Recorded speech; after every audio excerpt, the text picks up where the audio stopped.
கதையின் தலைப்பு மந்திர சர்க்கரை. ஒரு மந்திர சாகசம் தொடங்குது. காட்டுக்குள்ள ஒரு சின்ன பையன் கண்ணு ஒரு மின்னும் மந்திர சர்க்கரை கண்டுபிடிச்சான். இதை சாப்பிட்டா என்ன ஆகுமோ? கண்ணு ஒரு துண்டு சாப்பிட்டான்.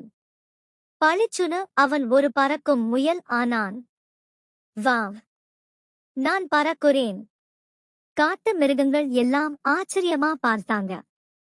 ஆனா ஒரு குரங்கு மந்திர சர்க்கரையை திருட முயற்சிச்சது. ஹே, அதை திருப்பி கொடு! கண்ணு கத்தினான். பறந்து போய் மரங்களுக்கு மேல கண்ணு குரங்கை துரத்தினான். கடைசியில குரங்கு சர்க்கரையை கொடுத்துடுச்சு. கண்ணு மறுபடியும் சாப்பிட்டு இப்போ ஒரு நடனமாடும் நட்சத்திரம் ஆனான். எல்லாரும் என் கூட ஆடுங்க! காடு முழுக்க ஆட்டமும் பாட்டமும். மந்திர சர்க்கரை இன்னும் என்ன மாயம் செய்யுமோ?